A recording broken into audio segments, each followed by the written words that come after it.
All right, we're here today with head coach Jerrid Schicke for the men's and women's, and Shane Ferguson, his assistant. How are you guys doing today? Very well. Happy to be here. Absolutely, guys.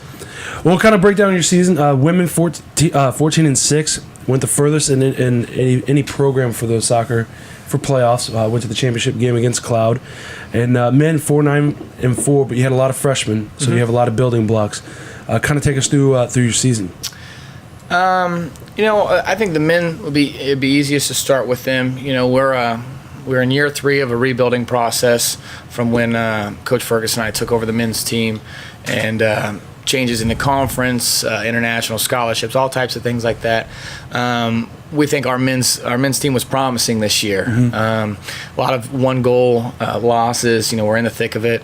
They always say that ties are like kissing your sister, but in soccer, quite frankly, ties go places. And so we were right there in the thick of a lot of games. A few things go different ways with us. We're a 500 team, and in the Jayhawk Conference, you're only 1 or 2 mistakes or 1 or 2 extravagant plays away from winning any match you're in. So you said it correct. We got a lot of young players, and so I think that is probably the most promising outlook of what would be 2018, is that a lot of these guys have been through an entire season on the roster.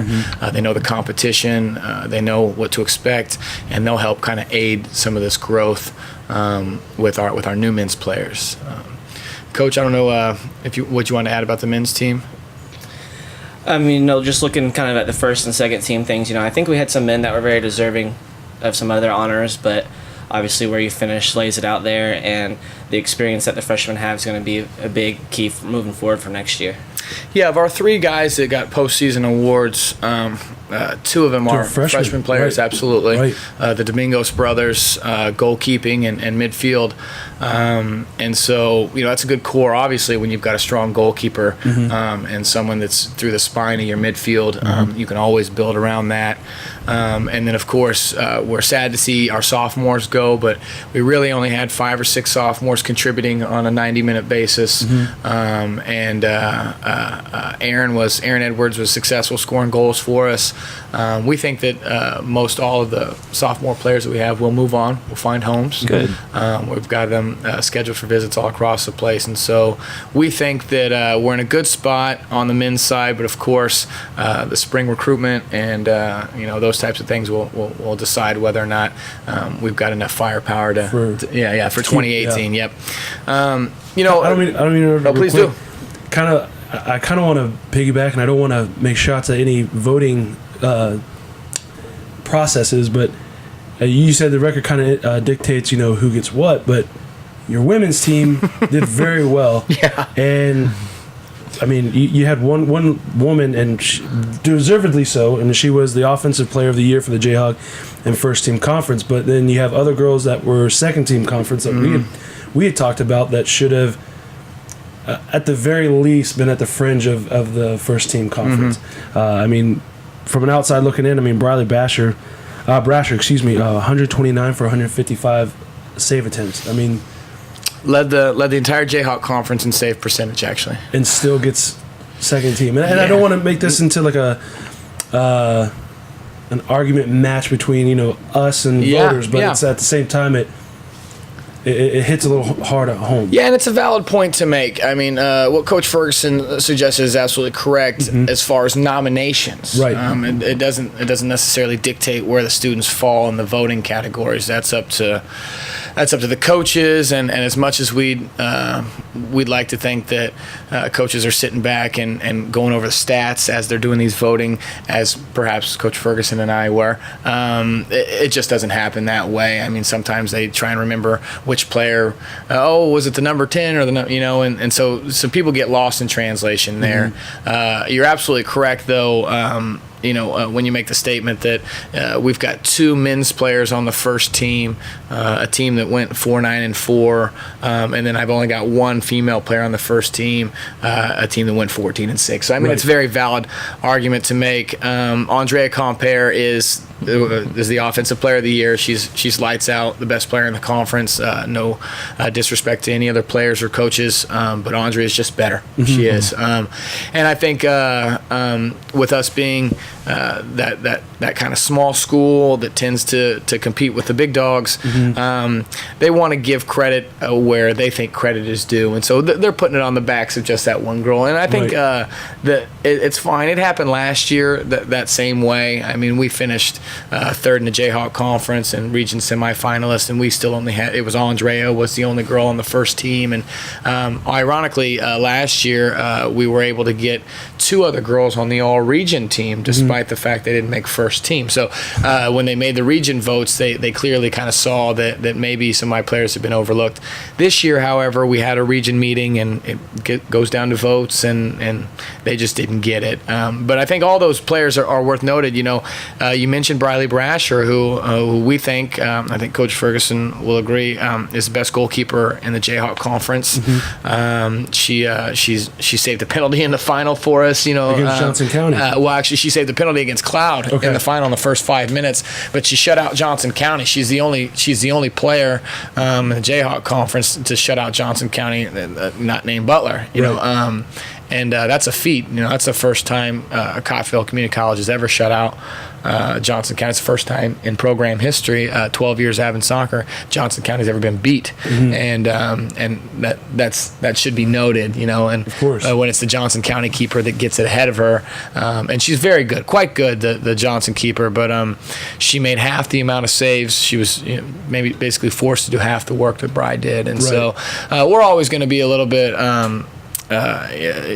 more leaning towards our own players. I think every coach is going to do it that way, but Briley deserves at least the respect and some recognition today.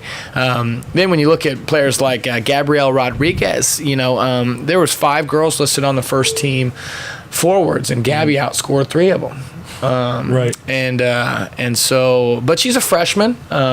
She's got that opportunity to be a first teamer next year. She does, and with a girl 5'10", 5'11" goal scorer from Brazil, they'll remember her next year. Don't worry. I think Vanessa Reynoso is probably one of the bigger snubs as well. She's affectionately known on the team as Pollo or Chicken. I don't like to call her Chicken, so I've Spanished it up a little bit. But she's welcomed the nickname, and she's all over the place.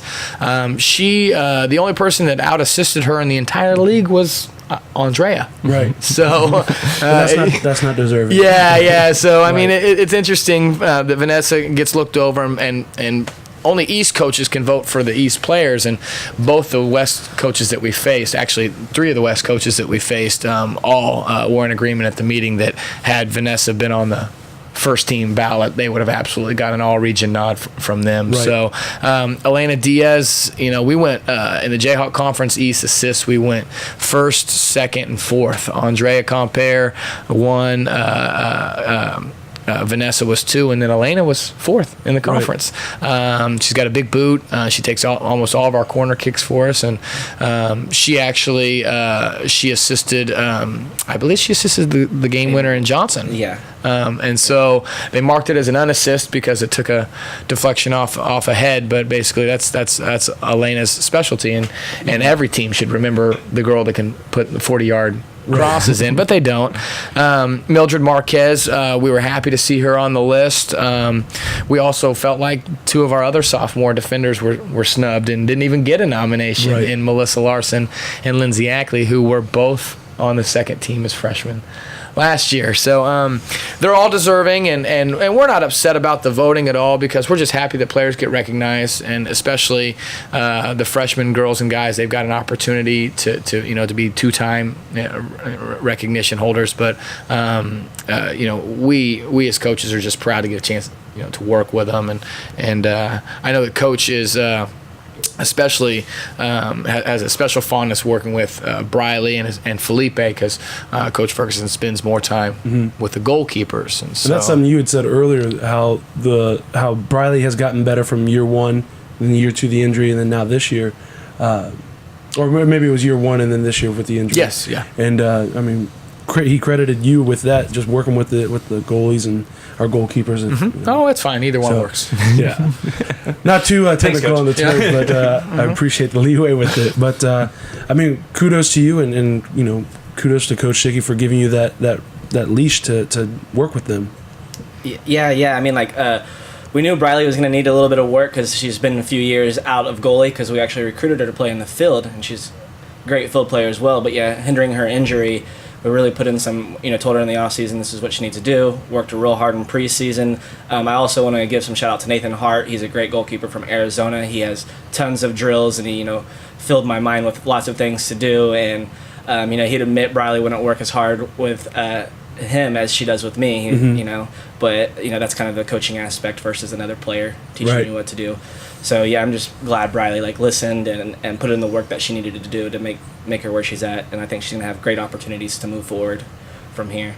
Yeah, Shay makes a great point because Nathan was an all-conference goalkeeper last year, and we brought in a very high-quality goalkeeper to compete for a spot and subsequently take it from him, and that didn't change Nathan's enthusiasm to come out and run keeper sessions, under coach's tutelage, and he was able to really benefit the women's side tremendously because when you're able to run goalkeeper sessions cross-gendered, it really affects the women's side. I mean, they're seeing that how quickly the men get up and they back, because we had 3 men competing for the starting spot in the men, and Briley and Elizabeth Kreiner are only 2 female keepers, and we love Elizabeth to death, but Briley was always going to be the number 1, and so it's tough to stay motivated, and so the boys and coach would get them out there, and they'd run those sessions, and it really benefited Briley a whole lot, and that's something that Coach Ferguson really wanted to make sure that he left his mark on the season, and it happened in goalkeeping. For the first time since I've been here at Coffeyville, I didn't bring in a goalkeeping coach in the preseason. I've done that every other year that I've been here. My brother-in-law is a goalkeeping coach out of Bartlesville, Oklahoma, and former coach in the conference, and Coach Ferguson's been sponging it up for the past couple of years or so, and has been able to take over that role for us. And again, it shows when you've got both of your goalkeepers are on the all conference bid. I mean, there's talent that goes into that, but there's structure that goes in, and Shane gets the credit for that for sure. Absolutely. Well, and we've talked a lot about how the accomplishments of this year's teams, obviously through the pod, but talking about going a little bit back to recognition and stuff, isn't a lot of the work that these players are doing now and this coaching staff is doing now is going to make it easier for future players to be recognized a little bit? That's how this program, it seems to be building. And you talk about the success of other programs. Coffeyville's had, in my 2 years here, has had some really, the women's team have been really, really good, and the men's team is moving up, right? And again, and the coach, and you guys have talked about Coach Ferguson, you've learning more and doing a better job, just getting better every day and every year. So it's, I think sometimes it's kind of cool because you can tell your players, you guys are the coaches, but it's like what you're doing now makes it easier for the future yous to come in and be recognized and have talent, and as a part of that, I guess you guys are building a program, not just individual teams every year.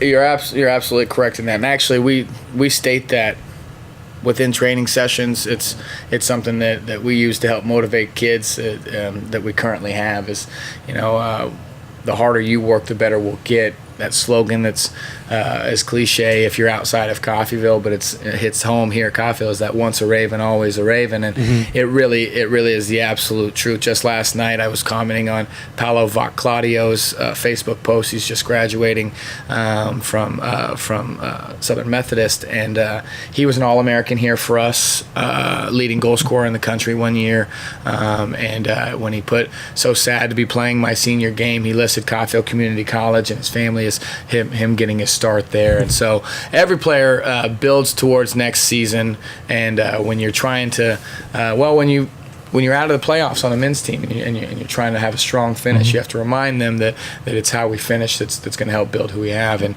on the women's side, when women could potentially get content with having a good season. Oh, we've already won 10 games with 3 more left. You have to remind them that every match that we win, and every program that we finish ahead of gives us the leg up in recruiting, and it's absolutely the case. You've got to get those solid kids to build around, and Andrea Compere gets a lot of credit for what she's done the last 2 years, but I think honestly, and I think Coach might agree, that it was the 2015 ladies that really laid the foundation. A team that went 7-12 and had 2 sophomores on the team. It was a giant freshman class because we had no sophomores returning, and we were able to go 7-12, which was you say 14-6, that's fantastic. We probably coached the team better at that 7-12. I mean, because quite frankly, we were outmatched, we were outgunned, and we were able to finish at a decent spot. Was those girls that came back last year as sophomores, and you add a centerpiece like Andrea Compere, and last year Marilla Jabijanow, and that's her name. But when you add those young ladies to a tested group, then you have good results, and we're hoping that translates to our men's program next year, because that's exactly what happened this year. We're a better team than 4-9-4 results wise, but those guys they're hungry and they're ready to win, and so we put in a few solid pieces, and we've already had a good fall recruiting, and we're bringing in some players this semester that next year could quite frankly be the breakout year.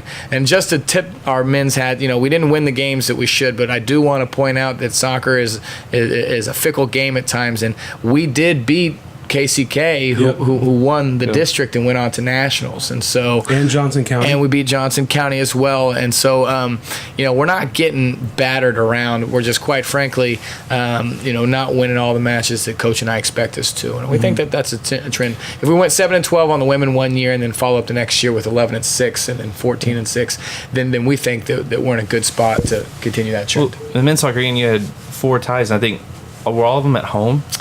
Or 3 of them, I think, were because they were double and they were double OT. They were all at home. Absolutely. You talk about normally you catch a break once in a while at home. So you're talking about how kind of not to keep blowing smoke at you guys, but it's just one of those things of a couple breaks like you mentioned go one way or another. You're at 6-9, 7. So it's one of those things of and as the broadcast guy here.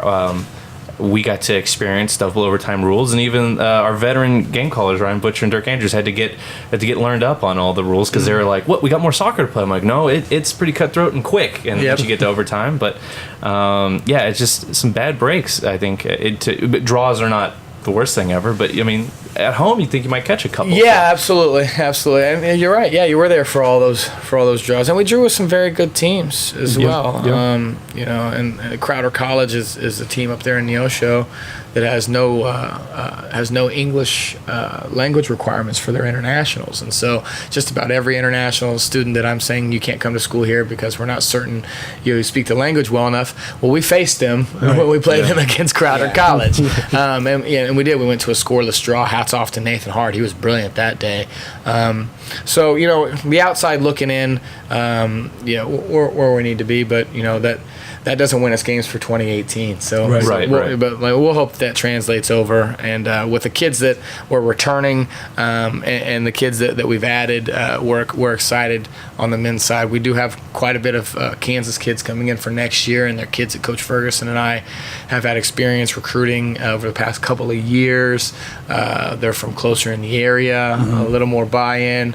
And so next year could be exciting for us, I think at least. Well, perfect segue into our next question. Looking forward to next year, what is your outlook?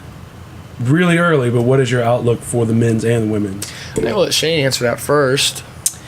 I think that with our men's recruiting, we just need 1 or 2 pieces, really, and I think we're there. We definitely needed someone who can come in and score goals for us to solve our problem there, and I think we got a great defense. So I think the men's team is definitely going to be exciting. We really built a foundation with our women. They know what to expect. Last 2 years we've been in the region final. Our freshman girls are going to be sophomores. knows that feeling of being right on the cusp of being at the national tournament and losing it. And hats off to our players, because they're already calling me every single day. Hey, can you open the complex? Can we go play indoor tonight? Can we do this? Can we do that? So that's awesome. I think that the fact that they're already bought in and already wanting to play so soon after, like a heartbreaking loss for the women and not the best season that you would expect out of the men. I think that it says a lot about them wanting to get out there and get better already. Absolutely. Yeah, I think he touched it. It's a mentality on the men's side that needs to be repeated and improved, and that's when the boys win, that feeling that they have winning. I don't think that they fully understand the difference between that and losing right now. They enjoy playing. We run a good program. It's those guys that lost 9 games this year that will keep reminding us that we lost 9 games last year, and that's the mentality that we need to have for next year that we didn't have for this year. Because the sophomore guys from last year, they were just, no offense to them, but they were happy that we were better than we were last year. Right. You know what I'm saying? They look across like, oh man, I wish we would have won that game, but we're better than we were last. And the freshman guys didn't see last year's team. They don't care. They just know that they were close enough to be a better team this year. And so that mentality is what's lacking on the men, and that's what we'll need to bring. On the women's side, he said it. The foundation's there. Got to replace goals on the women's side, but we're super proud to point out that Andrea Compere, although she's the offensive player of the year, 14 girls on the roster scored goals for us this year. Right. And on the sophomore class, quite frankly, Andrea's the only one that really provided any goal support from us that's graduating. And no offense to those sophomores, we just had them in more supported roles, sophomore defenders and outside players. A sophomore scored the game winner against Hutch, but we've got a good class of freshmen, and so replacing 1 or 2 players that are the key players, which is at goalkeeping and in goal scoring, I think is all that we're lacking on that women's side, and we may have those problems already locked up. I spend time on the when you recruit international players, especially from the UK, you got to do things on their time. So if I want to have an 8 a.m. conversation in the UK, I need to have it at 2 a.m. here, and over the past couple of years, we've been a little bit more open, and it's with the help of Coach Ferguson managing some of my stuff on day-to-day stuff on campus that enables me to still be up at 2 a.m. with a family to be able to make some of those phone calls. But we've been able to share the workload, and I think that our recruiting is quite good. And if we have 1 or 2 commitments over the next couple of weeks, outside of the young lady that we've already brought in at semester from UK, goal scorer, and the young man from England who was in the Arsenal U16 camp, outside of those people that we've already brought in, we think that we're right in the right spot to at least keep soccer fans in Coffeyville excited about what we're doing. Absolutely. Well, Coach, I want to say thank you guys for taking the time out and getting here. And I know we talked last night about getting some of your players in that next semester and being able to meet some of them and get that going. So yeah, I'm sure they'd like that. Coffeyville's got a unique way of latching on to people, and it happens more with the international kids. No international kid lays in bed at night dreaming of coming to the United States and going to college and dreams of Coffeyville, Kansas. Right. We're well aware of that. However, when they come here and they realize that how invested we are in their future, because we're not a big school, we're not throwing money around, we need the people that we recruit to be successful. They realize that the support system here at Coffeyville is everything that they've been looking for, and when you come here and you go places afterwards, we're a happy footnote in most of those internationals' career in college. And so I think it'd be they'd love to come out and chat with you guys a little bit, and of course it'll probably be one of the most popular podcasts you have, because I'm certain that they'll market themselves back in their home countries and say, come check me out at this time. It'll get plenty of views, probably much more than anybody's watching me and Coach Ferguson talk, quite frankly. I hear you. Well, thank you guys. Appreciate it.